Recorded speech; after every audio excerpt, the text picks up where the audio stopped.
Instant लेखक अशी एक स्पर्धा घेऊया. आपण समोर काहीतरी आणण्याचा प्रयत्न करूया. त्याच्यावरती तुम्हाला काय काय सुचतंय, मग ते रॅप मध्ये असेल, लिरिकल असेल किंवा गद्यात्मक किंवा पद्यात्मक काय असेल ते. तर आपण जरा लेखक व्हाया कवी अशी काहीतरी वेगळी कॉम्पिटिशन करायचा प्रयत्न करूया. घेऊन या बरं प्लीज.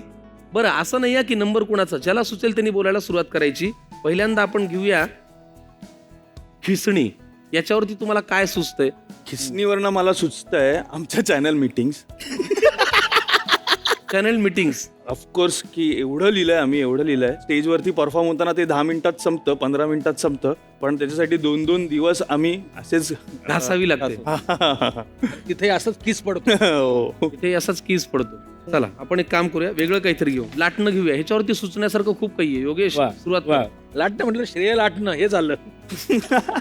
श्रेय लाटणं. मग काय एक 4 वेळ मी पण करतो होता ती परिस्थितीच्या जमिनीवरून आभाळ होतं गाठणं. परिस्थितीच्या जमिनीवरून आभाळ होतं गाठणं. वा वा वा वा. परिस्थितीच्या जमिनीवरून आभाळ होतं गाठणं, म्हणूनच आई मारायची पाठीत लाटणं. ऐक ना, बंद झालंय, मला काही वाटणं. इमॅजिनेशनच्या लाटण्यानं पोळी विनोदाची लाटूया हा. आणि असंच जगाला आनंद वाटूया. वा वा वा. अच्छा. पुढचा आहे आपल्याकडे जो आहे अवजार, ते आहे चिमटा. आमच्याकडे सांडशी म्हणतो त्याला. सांडशी. मला असं वाटतं हे लेखकाचं खूप महत्वाचं हत्यार आहे. ते ज्यांना चिमटे काढायचे तो त्याच्या शब्दांनी ते कडक काढू शकतो. ज्याला चिमटे काढायचे तो शब्दांनी चिमटे काढू शकतो आणि परिस्थितीची शब्दांची व्यवस्थित पकड हवी त्याला. म्हणून पकड आहे. मला असं वाटतं चॅनल आणि प्रेक्षकांच्या चिमटीमध्ये तापलेले आपण वा हे छान पकडले जाऊ म्हणून हा चिमटा असेल, हो की नाही? वा क्या असं बात. आपल्याला वाटतं. काय गोरेगावकर तुमचं काय म्हणणं? एक्झॅक्ट सेम बोलणार तुम्ही, हे जे तुम्ही बोलला.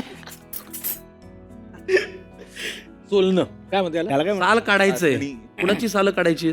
नावं दिसली खूप, पण टेलिकास्टच्या वेळेला कोणाकोणाला उचकायला लागतं त्यांनी ठरव.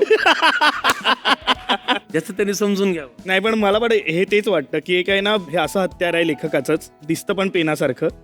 आणि सोडण्याचं जे काम आहे लेखकाचं, की जो ऐकणार आहे किंवा वाचणार आहे त्याला कळलं नाही पाहिजे की हा नक्की काय म्हणतो. म्हणजे जो सार्कॅझम आहे की त्याला काय आपण म्हणतो की शालजोडीनं आपण बोलतोय, किंवा म्हणजे शाल पण आहे आणि छान मस्त जोड्याने मारल्यासारखं पण आहे. त्यामुळे सगळ्यात काय म्हणणार, हत्यार खूप महत्वाचं आहे, महत्वाचं. पण कठीण सुद्धा आहे. आणि यांनी सालं काढल्यानंतर खरं रूप बाहेर पडतं. खरं रूप खरं रूप बाहेर पडतं. त्यामुळे फार महत्वाचं आहे. तुम्ही प्रत्येकाने या सगळ्या साहित्याकडे वेगवेगळ्या पर्स्पेक्टिव्हने पाहिलं. तुम्ही प्रत्येकाने या ह्याच्याकडे. आमच्याकडे ह्या कार्यक्रमामध्ये जसं हवाई उद्यामध्ये नवीन नवीन स्किट तुम्ही तयार करता, या कार्यक्रमात नवीन नवीन पदार्थ, गरम गरम पदार्थ तयार होतात. तसा एक कलाकारही तयार झालाय गेल्या काही दिवसामध्ये. हो. तर त्या मुंबईचा एक डबेवाला आहे, अरे वा. वा. इथे नव्याने रुजू झालेले आहेत अभिनेते म्हणून. त्यांना विनंती करतो की त्यांनी मंचावरती यावं. या. हा हा हा हा हा. वा, वा, वा. या. अरे बापरे.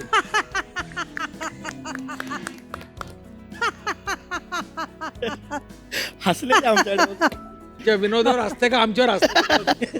हे कशामुळे, हे रावणाचं हास्य इथे कशामुळे दाखवताय?